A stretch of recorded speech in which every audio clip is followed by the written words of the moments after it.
एक चीज़ आप बिल्कुल ही निग्लेक्ट मतलब नज़रअंदाज करके निकल गए, नौकरी को आप किस तरह देखते हैं? सरकारी नौकरी है, हमारे पास प्राइवेट नौकरी है, ऐसे भी लोग हैं जो दोनों 2-2 जॉब्स भी कर रहे हैं। फिर एक चीज़ ये भी बताएँ, एक घर है जिसमें 3-4 मर्द हैं, ठीक है, भाई हैं, वालिद साहब हैं, मिल के सारे जॉब कर रहे हैं, उनका एक अच्छा मतलब सर्किट चल रहा है।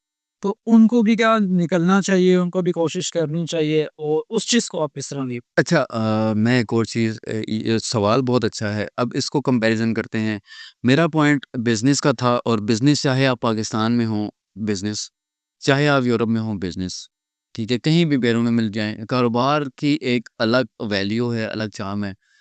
आप कभी भी सेट हो नहीं सकते फाइनेंशियली जब तक आप मुलाज़िम रहेंगे, चाहे आप वो यूरोप में रहें, ठीक है? चाहे आप वो पाकिस्तान में रहें। अब कंपैरिज़न बताता हूँ कि आप यूरोप में जब मुलाज़िम हैं ना, तो यूरोप के हिसाब से मुलाज़िम हैं आप, अच्छा। ठीक है? आपको जिस बंदे ने या जिस भी दोस्त ने कहा कि यार यहाँ पे हालात बहुत तंग हैं, या टैक्सेस ज़्यादा हैं, एक्सपेंसेस बहुत ज़्यादा हैं, इनकम कम है, उसने सही बताया इस कॉन्टेक्स्ट में कि वो करता ही जॉब है, ठीक है? उसने अगर $2500 कमाने हैं, तो $1000-1200 उसकी यूटिलिटीज़, एक्सपेंसेस कराए जाएँगे, ठीक है? $500-600 वो घर भेजेगा, $500-600 वो अपना खर्चा करेगा। अल्टीमेटली उसने बचाने $300-400 ही हैं, तो उसने रोना ही है, ये नेचुरल है। लेकिन देखें, हमारी अवाम यहाँ से वहाँ मैं जाके बिज़नेस नहीं कर मैं सकती। कंपेयर करता हूँ, मैं चीज़ों को आपको बताता हूँ।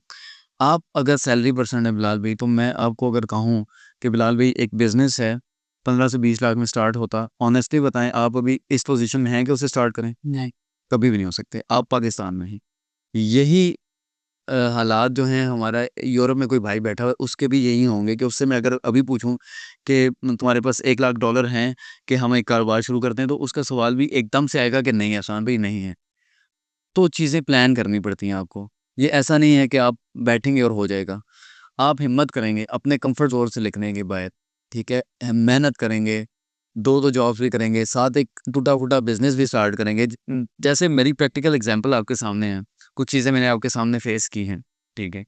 तो आपको उस भट्टी से निकलना पड़ेगा जल के, ठीक है? उसमें तपेंगे आप, जलेंगे, कभी आप गिरेंगे, कभी पैसे कम होंगे, कभी जेब में कुछ भी नहीं होगा।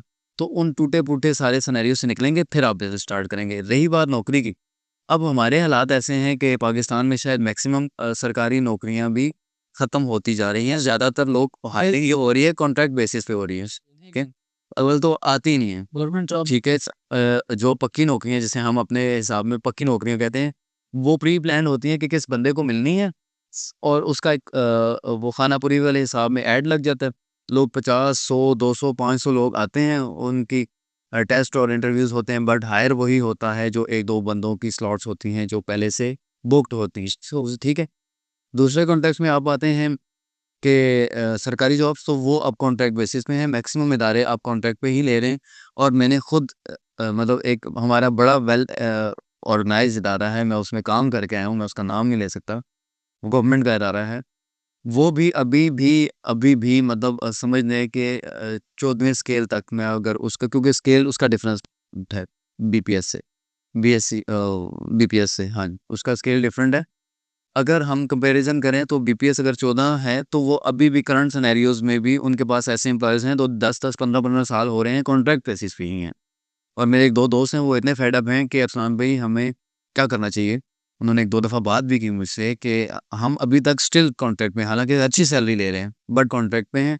हमारी वो जॉब सिक्योरिटी कोई भी नहीं है। तो आप फिर किस जॉब की बात कर रहे हैं बिलाल भाई? फिर अदर देन सिक्योर आते हैं प्राइवेट जॉब पे।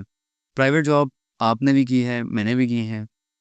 मतलब मैं समझ लें कि वर्सटाइल सा बंदा हूँ। मेरे लाइफ में ना तकरीबन सिनेरियोज़ गुज़रे हैं, सेमी गवर्नमेंट भी, प्राइवेट भी, फिर बैरून मुल्क भी रहना, फिर कारोबार भी करना, तो थोड़ी-सी मल्टीपल चीज़ें हुई। आप खुद अभी प्राइवेट जॉब पे हैं, ठीक है? आपकी इनकम भी अच्छी होगी, अल्लाह ताला उसमें बरकत ले, लेकिन आपको फिर भी ये सिक्योरिटी नहीं है कि मैं कल जाऊँगा, तो ये ना कहें कि यार बिलाल भई आप परसों ना आइएगा, ये बिल्कुल ठीक है, फिर भी आप इनसिक्योर हैं। कारोबार में भी आप इनसिक्योर होंगे, ज़रूर होंगे। वो कैसे होंगे? कि आपकी शॉप अगर किराए पे है, तो आप सोचेंगे कि यार कहीं मेरा काम चले तो वो निकाल ना दें, ठीक है? आपकी शॉप अगर अपनी भी है, तो आप ये सोचेंगे कि यार कहीं ये चल पड़े, तो मैं एक्सपेंस कैसे पूरे करूँ? मैं अगर परचेज़ करूँगा, तो मैं उसमें इन्वेस्ट क्या करूँगा? तो हमेशा कुछ चीज़ों में कंसर्न्स या तहफ़्फ़ुज़ात इंसान के ज़हनी तौर पे रहते हैं और वो रहेंगे, वो ता क़यामत रहेंगे। इंसान पुतला ही सोच विचार का है कि इसने हर चीज़ देखनी है। तो ये है कि कारोबार जब भी किया जाए ना, आपकी गुडविल ख़राब नहीं होती, मैं ये कहता हूँ। देखिए, मैं फिर अपना सवाल दोहराता हूँ, आपने काफ़ी डिटेल में बताया। मैं ये पूछना चाह रहा था कि अगर एक घर के 4, 5, 6 लोग हैं, नौकरी कर रहे हैं वो, ठीक है? उनकी कुछ ना कुछ प्राइवेट कर रहे हैं, जो भी सरकारी कर रहे हैं, जो भी कर रहे हैं। कुछ ना कुछ इनकम वो 4-5 लोग मिलके कमा रहे हैं, ठीक है? अब उनको क्या करना चाहिए?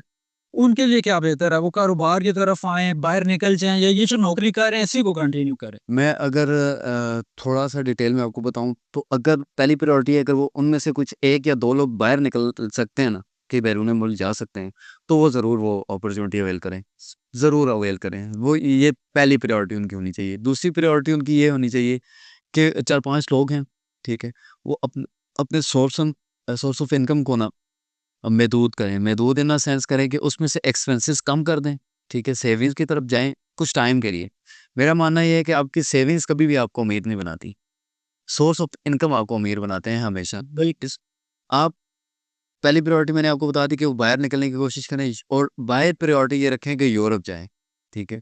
यूरोप जाके सेविंग्स करने की कोशिश करें, जल्दी-जल्दी अपना बिज़नेस सेट करने की, जॉब से ही बिज़नेस सेट करें। ऐसा नहीं है कि आप जाएँ और ख्वार होने लग जाएँ कि नहीं करना ही बिज़नेस है, करना ही बिज़नेस है। आहिस्ता-आहिस्ता अपना बजट बनाएँ और वो लोग इतना सहूलतकार समझने के वो हैं कि वो टैलेंट को ज़रूर एप्रिशिएट करते हैं कि जिस बंदे में जो काबिलियत हो उसके लिए वो कोशिश भी करते हैं। मेरे पास प्रैक्टिकल एग्ज़ाम्पल है एक बंदे को किस तरह लोगों ने बूस्ट दिया और वो एक मल्टी टाइकून वहाँ पे बना बिज़नेस का। वो एक अलग टॉपिक हो सकता है। बट कहने का मकसद ये है कि नौकरी वाले अगर 4-5 लोग हैं, तो सारी उम्र अगर वो नौकरी भी करेंगे ना बिलाल भाई, आप एग्ज़ाम्पल ले लीजिएगा कि 5 लोग हैं घर के, 5 मर्द हैं और वो सारी उम्र नौकरी भी करेंगे, तो वो शायद एक घर परचेज़ ना कर सकें। सही, ठीक है? कभी भी एक घर प पिंडी, इस्लामाबाद या कहीं भी अच्छी जगह पे वो एक घर परचेज़ नहीं कर सकेंगे, आया कि वो 25-30 साल नौकरी कर भी लें तो। इसके बरअक्स उनका कोई 1 या 2 बच्चे यूरोप चले जाते हैं, वो 5 से 10 साल में आपको 2 घर लेके दे सकता है, ठीक है? फिर सेकंड ऑप्शन ये है कि अगर आप नहीं जा पाते, तो आप अपनी इतनी सेविंग करें कि आप अपने 1 से 2 बच्चों को कोई अच्छा कारोबार छोटा-मोटा यहाँ सेट कर दें। जब तक आप लोग अपनी नौकरी से काम चलाते रहेंगे, वो अपना बिज़नेस सेट करेंगे, ठीक है? फिर आपकी इक़दार ऐसी होनी चाहिए कि वो आपको किक आउट ना करें, आपका एहसान भी मानें, जब आपने स्टैंड दिया उनको तो उस चीज़ को एक्नॉलेज भी करें कि हाँ, अब्बा जी या भाई जी आपने मुझे फलाँ जगह स्टैंड दिया था, अभी राइट आपको है, आप यहाँ पे आएँ, रुकें, ठीक है? और करें। और फिर आप में भी इतना जज़्बा होना चाहिए कि आप उस इज़्ज़त को हज़म करें कि हाँ यार, मेरी कुछ डेज़िग्नेशन अगर किसी बंदे ने रख दिया है, बेटे ने, बाप ने, तो मैं उसको एहतरामन कबूल भी करूँ और उस पे जाके अपनी रिस्पॉन्सिबिलिटी जो है वो सर्व भी करूँ। तो मेरा पॉइंट ये क्लियर हुआ कि आपको अगर अपॉर्च्युनिटी मिलती है 5 लोगों को, वो एक को किसी तरह वो बाहर भेजें, अगर नहीं भेज सकते तो उस एक को सेट करें बिज़नेस में।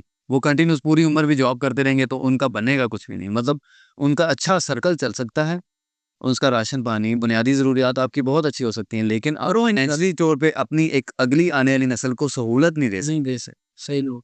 ये आप तो पॉइंट अगर क्लियर चलें, ज़बरदस्त है। तो यानी कि मैं इस नतीजे पे पहुँचा हूँ एज़ पर डिस्कशन कि हमें कोशिश करनी चाहिए बाहर निकलने की, जो हमारे मुल्क के हालात हैं। इन इस तनाज़ुर में हमें देखना चाहिए और कोशिश करनी चाहिए कि हम अगर बाहर निकल सकते हैं, उसके लिए ज़रूर। कोशिश करें। यूरोप के लिए कोशिश करें अगर आप कर सकते हैं, उसके लिए आप ज़रूर निकलें, ठीक है? और हम लोग बस थोड़े क्या कम्फ़र्ट ज़ोन में आ जाते हैं, काहिली भी बस कह सकते हैं बिलाल भाई, आप आसान अल्फाज़ में इस्तेमाल करें और वो काहिल कम्फ़र्ट ज़ोन में है, जो चल रहा है चलने दो, जो सैलरी आ रही है बस ठीक है, निज़ाम वो यही है, सैलरी आखिर में महीने के एंड पे आप बिल्कुल खाली होते हैं। मैं हमें कोशिश ज़रूर करनी चाहिए। मुलाज़मत को भी काहिली से ही कंसिडर करता हूँ, काहिली का ही दूसरा नाम है मुलाज़मत भी। स्लो पॉइज़न है। ऐसा ही है, ठीक है। आप वो 9 टू 5 वाली रूटीन में बंद हैं, बहुत अच्छी आपकी ज़िंदगी जा रही होगी, आपको कोई सरदर्दी नहीं है कि मैंने लाख रुपया किसी को दे दिया है काम तैयार करके, अब वो मिलेगा, नहीं मिलेगा। तो ये एक सॉर्ट ऑफ जो टेंशन होती है ना, ये कारोबार में इसे समझ लें कि एडिक्शन है, एक मज़ा है या नशा कह लें, ठीक है। तो ये जॉब वाला नहीं है, वो बेचारा महीने बाद लाख ही ले आएगा, ठीक है। उसे पता है कि मुझे मिलना ही मिलना है। तो इस चाम से भी जॉब वाले अक्सर लोग दूर रहते हैं, ठीक है? तो सरदर्दी लेना चाहिए, रिस्क लेना चाहिए और ऐसा नहीं कि ब्लाइंडली आप लोग रिस्क लें, ठीक तो कोशिश करें कि पहली प्रायोरिटी अगर आपको चांस मिलता है तो ज़रूर अवेल करें, बैरून मुल्क जाना गुनाह नहीं है, लोग अपने फ्यूचर को सिक्योर करने के लिए ज़रूर जाते हैं। अगर नहीं मिल पाता तो यहाँ आप अपने कारोबार को सेट करें, और ऐसा नहीं है कि ज़ीरो से ही स्टार्ट करें। आप अगर जॉब कर रहे हैं तो उसके साथ-साथ छोटा-छोटा बिज़नेस आप ज़रूर करें, उसको ग्रो कराएँ, फिर वो इतना ग्रूम हो जाए तो आप ज़रूर जॉब छोड़ दें, उस पे शिफ्ट हो जाएँ, सही है। डिपेंडेंट हो जाएँ फुली इस पे। चलें गाइस, बहुत शुक्रिया आप हमारे साथ रहे और साम भाई ने बहुत डीपली एक-एक पॉइंट एक्सप्लेन किया कि आपके लिए क्या चीज़ बेहतर है। बाकी आप कमेंट्स में अपनी राय का इज़हार ज़रूर करें कि आप क्या चीज़ प्रेफ़र करेंगे, बाहर जाना प्रेफ़र करेंगे, नौकरी प्रेफ़र करेंगे या बिज़नेस प्रेफ़र करेंगे? और अपनी राय का इज़हार ज़रूर करें, लाइक भी करें, शेयर भी करें, कमेंट्स भी करें। और आपके सवालों के जवाब अगर मज़ीद हुआ तो हम उनके लिए भी वीडियोज़ बनाएँगे, इस टॉपिक से रिलेटेड भी। ये टॉपिक गुस्सा हो रहा है, उस पे हम डिस्कशन भी कर सकते हैं। फिर हमारे हम ज़रूर आपको बताएँगे कि कैसे बाहर जाके अर्निंग करनी है, कैसे बाहर की अर्निंग यहाँ बैठ के करनी है। वो भी एक टेक्नोलॉजी वाली जो आजकल सर्कमस्टांसेस है कि दुनिया ग्लोबल विलेज बन चुकी है, हम यहाँ बैठे हैं तो समझें कि अमेरिका में ही मौजूद हैं, तो वो भी एक डिस्कशन है। गाइज़ बहरहाल आज के लिए इतना ही। उम्मीद है आपको कुछ चीज़ों में ज़रूर क्लियरेंस मिली होगी। अगर फिर भी मज़ीद कोई टॉपिक में आप ऐड करना चाहें तो कमेंट्स के लिए आप हाथ से ज़रूर कमेंट करें, ज़रूर कंसर्न रेज़ करें। हम उस पे ज़रूर बात करेंगे इंशाल्लाह। ठीक है? अल्लाह हाफ़िज़। आपके साथ होने के लिए शुक्रिया। क़याद मलिक को और फरसान खालिक को इजाज़त दें। बहुत शुक्रिया। अल्लाह हाफ़िज़। अल्लाह हाफ़िज़ गाइस।